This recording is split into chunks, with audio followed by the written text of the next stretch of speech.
నేటి కృపావార్తగా exodus chapter 33 verse 19, నిర్గమకాండ 33:19 నా మంచితనం అంతయు మీకు కనపరిచేదని అన్నాడు.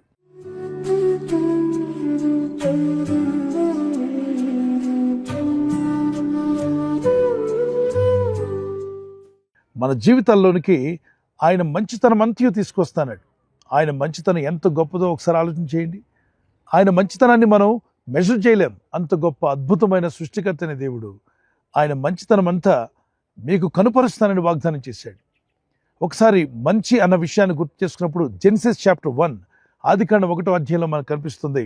ఆయన కలుగు చేసిన ప్రతిదీ కూడా మంచిదియు మంచిదియు మంచిదియు అన్నాడు.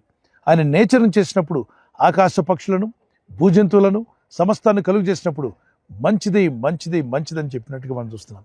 సూర్య చంద్ర నక్షత్రములను అలాగే సృష్టిలో ఉన్న సమస్తాన్ని చేసినప్పుడు మంచిది మంచిది అని ప్రభు సెలవిచ్చినాడు.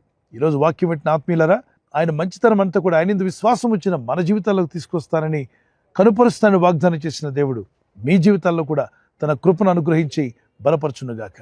ఆయన మంచితనం మీ పిల్లల విషయంలో, మీ కుటుంబ విషయంలో, మీ ఆత్మీయతలో, అన్ని రంగాలలో ఆయన మంచితనాన్ని మనం కనుపరుస్తానని వాగ్దానం చేసిన దేవుని వాగ్దానం పట్టుకొని ప్రార్థన చేయండి. అవును ప్రభా, మీరు క్రియేట్ చేసిన ఈ లోకం చూస్తే అద్భుతంగా లేదు. ఆకాశం చూడండి, మరి ఆకాశ పక్షులను ఒకసారి చూడండి, గమనించండి. ఆయన కలుగు చేసిన ఎన్నో రకాలైనటువంటి ఫ్లవర్స్ మనకు కనిపిస్తున్నాయి. నేచర్ అద్భుతంగా లేదు. ఈ సృష్టిలో దేవుడు కలుగు చేసిన సమస్తం అద్భుతంగా ఉంది, ఆశ్చర్యంగా ఉంది. ఎంత చూసినా అది బోరింగ్గా అనిపించదు. అంత అద్భుతమైన లోకాన్ని దేవుడు కలుగు చేశాడు. మనుషులకు మొదటి వారైనటువంటి ఆదాము అవ్వకి దేవుడు ఇదంతా అప్పగించిన వారిని నిలబెట్టుకోలేక అవిధేయులై దేవుడు అనుగ్రహించినంతా కోల్పోయారు. తిరిగి మళ్ళా దేవుని యందు భయభక్తి కలిగి విశ్వాసంతో ప్రార్థించినప్పుడు దేవుడు తన కృపను, ఆయన దయను మీకు అనుగ్రహించగల శక్తిమంతుడు. అందుకే ఐగుప్తులో బానిసత్వంలో నిట్టూర్పులు విడుస్తున్నటువంటి ఇశ్రాయేలులందరూ మొరపెట్టి కన్నీళ్లు కార్చగా దేవుడు వారి ప్రార్థన విని ఈ విధంగా వాగ్దానం చేశాడు. ఆయన విశ్వాసం ఉంచి ఆయన చెప్పిన మార్గంలో నడిచినట్లయితే ఆయన మంచితనం అంతా కూడా కనుపరిచాడు. నీరు లేని ఎడారిలో వారు ప్రయాణం చేస్తుండగా దాహం వేస్తుందన్నప్పుడు బండ నుండి నీళ్ళు ఇచ్చాడు. బయట ఉన్న ఒక బండ, అక్కడ నీళ్ళు వస్తుందని ఎవరికి తెలియదు. అటువంటి నీళ్ళు రావడం అసాధ్యం. బండను కొట్టగా అందులో నీళ్ళు రావడం ఏంటి? దాహం తీరి అది ఒక నదిలాగా ప్రవహించిందట. ఎంత అద్భుతమైన విషయం అది. అలాగే వారికి ఆహారం లేనప్పుడు ఆకాశం నుండి మన్నాను కురిపించాడు. అది తేనెకన్నా మధురంగా ఉన్నటువంటి అద్భుతమైన ఆహారం అది.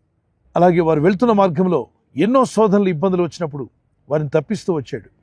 విషపూరితమైన పాములు వారిని కరుస్తుండగా వాటి విషం నుండి కూడా వారిని తప్పించాడు, వాళ్ళని కాపాడాడు. వారు అరణ్యం గుండా వెళ్తుండగా ఎన్నో శత్రు దేశాలు వారి ఉనికిని లేకుండా చేస్తామని దండెత్తి వారి మీదకి వచ్చినప్పుడు ప్రభు వారికి అండగా నిలబడి వారిని కాపాడాడు. రాత్రి వేళ అగ్నిస్తంభంలో, పగటి వేళ మేఘస్తంభంలో వారిని కాపాడాడు. దేవుని కృప, దేవుని దయ వారికి తోడై ఉండబట్టి ఆయన మంచితనం అంతా వారికి కనుపరిచాడు. ఈరోజు యేసుక్రీస్తునందు విశ్వాసం ఉంచి ప్రార్థిస్తున్న ఆత్మీయులారా, మీ జీవితంలో కూడా దేవుడు తన మంచితనాన్ని మీకు, మీ కుటుంబానికి, మీ పిల్లలకు కనుపరచునుగాక. ఒక చిన్న కీర్తన పాడుకుందాం ప్లేరా. నాలో ఉన్నవాడు గొప్పవాడు, నాతో నడచువాడు మంచివాడు. నాలో ఉన్నవాడు గొప్పవాడు, నాతో నడచువాడు మంచివాడు. లోకమును జయించిన శక్తిమంతుడు, ఈ లోకమును జయించిన శక్తిమంతుడు. నన్నెంతో ప్రేమించే ప్రేమ పూర్ణుడు, నన్నెంతో ప్రేమించే ప్రేమ పూర్ణుడు. నన్ను కాచే యేసు నాతో ఉన్నాడు, రక్షించే యేసు నాతో వస్తాడు. నన్ను కాచే యేసు నాతో ఉన్నాడు, రక్షించే యేసు నాతో వస్తాడు. నాలో ఉన్నవాడు గొప్పవాడు, నాతో నడచువాడు మంచివాడు. నాలో ఉన్నవాడు గొప్పవాడు, నాతో నడచువాడు మంచివాడు. మనందరి పాప శాపములు తొలగిపోవడానికి శిలువలో రక్తం కాచి ప్రాణం పెట్టి మరణించినప్పుడే ఆయన ప్రేమ ఎంతో గొప్పదో వ్యక్తపరిచాడు. మనలో ఏ ఒక్కడు నశించి నరకానికి పోకుండా ప్రతి ఆత్మ పరలోక పట్టణానికి చేరాలని. మనం చూస్తున్న ప్రకృతి, నేచర్ ఎంత ఆహ్లాదంగా ఉంటే పరలోకం ఇంకెంత అద్భుతంగా ఉంటుంది చెప్పండి. పరలోకం అనేది మనుషులు చేసింది కాదు, దేవుని చేత చేయబడింది. అద్భుతమైన ఆ పరలోకానికి మనమంతా వారసులు అవ్వాలని తన ప్రాణాన్ని పెట్టి సమస్తాన్ని త్యాగం చేసి తన మంచితనాన్ని శిలువలో చూపించాడు. ఆయన నమ్మిక ఉంచి బాప్తిస్మం పొంది ప్రార్థిస్తున్న వారందరికీ పరిశుద్ధాత్మని వరాన్ని మనకు అనుగ్రహించి మన హృదయాల్లో ఆత్మను పెట్టి ఈ లోకయాత్రలో ఓడిపోకుండా ఎన్ని శ్రమలు ఎదురైనా, శోధనలు ఎదురైనా, ఇబ్బందులు, కష్టాలు, అవమానాలు, నిందలు ఎదురైనా దేవుని కృప మనకు కాపాడుతూ నడిపిస్తూ ఉంది.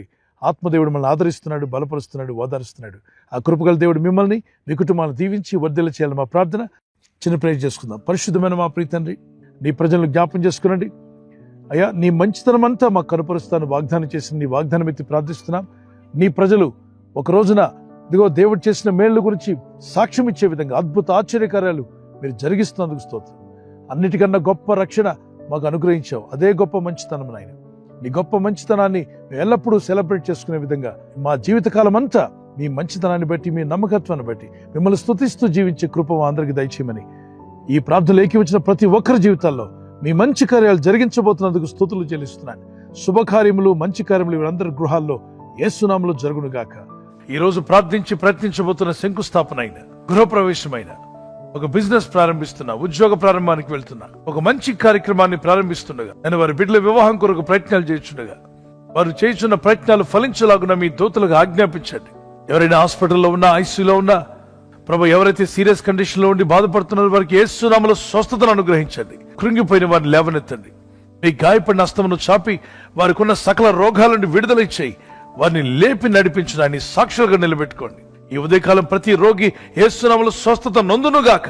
తండ్రి, ఈ దినం ఎవరైతే ప్రయాణమై వెళ్ళబోతున్నారో, అది రైలు మార్గమైనా, ఆకాశ మార్గమైనా, బస్సుల్లో, వాహనాల్లో ఎక్కడ ప్రయాణం చేస్తున్నా, రోడ్డు మార్గంలో ఏ వాహనంలో వారు ప్రయాణం చేస్తున్నా, ఈ ప్రజలకు కాపాడే దూతలను పంపండి. క్రీస్తు యేసు నామములో అడుగుచున్నాను నా పరలోకపు తండ్రి, ఆమేన్, ఆమేన్.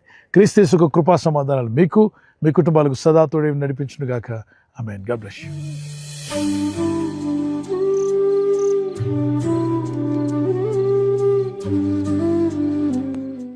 ఎవరైతే బర్త్డే జరుపుకుంటున్నారో, happy birthday to you. Many more returns of the day. May the Lord continue to bless your life with a long life. ప్రభు మిమ్మల్ని దీవించి, వర్ధిల్ల చేసి, ఆస్వాదించి కాపాడును గాక. ఆమేన్. మీకు ఇచ్చిన వాగ్దానం 2 Chronicles chapter 20:17. 2 దినవృత్తాంతం 20:17 యెహోవా దయచేయు రక్షణను మీరు చూచెదరు. భయపడకుడి, జడికుడి. Stand firm and see the deliverance the Lord will give you. The Lord is going to give you a great deliverance. You will just stand and see in prayer. ప్రార్థనలో ఉంటూ మీరు వాటిని పొందుకుందురుగాక. May happy birthday to you. Many more returns of the day. May the Lord continue to bless you. Anniversary జరుపుకునే వారికి happy anniversary. Many more returns of the day.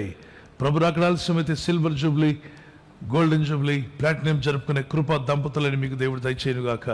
మీరు ఆదర్శ దంపతులుగా ఉండి యేసుక్రీస్తు ప్రభు యొక్క గుణగణాలు లోకానికి ప్రచురపరిచేవారుగా, ప్రేమానురాగాలు ప్రభు మీకు దయచేయునుగాక. లవ్ అండ్ ఎఫెక్షన్ మీ మధ్యలో అది అధికమవునుగాక. ఆమేన్. మీకు ఇచ్చిన వాగ్దానం నెహెమయా చాప్టర్ 8:10. ఆ నెహెమయా 8:10 చూద్దాం. యెహోవా యందు ఆనందించడం వల్ల మీరు బలమొందుదురు. దుఃఖపడకుడి అని ముందు లైన్లో ఉంటుంది. దుఃఖపడకుడి, యెహోవా యందు ఆనందించడం వలన మీరు బలమొందుదురు. ఇక దుఃఖపడింది చాలు. ప్రభులో ఆనందించండి, స్తుతించండి, ప్రార్థించండి. భారం ఆయన మీద మోపండి. కన్నీళ్లతో ప్రార్థిద్దాం. ప్రార్థన అయిన తర్వాత ఇక ఆనందిద్దాం. ప్రభు జవాబిస్తాడని. Joy of the Lord is your strength. Joy of the Lord is your strength. ఆమేన్. God bless you. ఈ ఛానల్ ను మీరు సబ్స్క్రైబ్ చేసుకోవడం వలన 2 పనులు జరుగుతున్నాయి. ఒకటి, సువార్త జరుగుతున్నది, ఆత్మలు రక్షించబడుతున్నాయి. రెండవది, పేదలకు, అనాథలకు ఈ ఛానల్ ద్వారా సహకారం అందించడం జరుగుతుంది. మనం సబ్స్క్రైబ్ చేసుకోవడం వలన అందరికీ సహాయం చేసిన వారమవుతున్నాం. ఖచ్చితంగా ఈ యూట్యూబ్ ఛానల్ ను సబ్స్క్రైబ్ చేసుకొని బెల్ బటన్ ను క్లిక్ చేయండి. మీకు వెంటనే మెసేజెస్ పంపబడతాయి.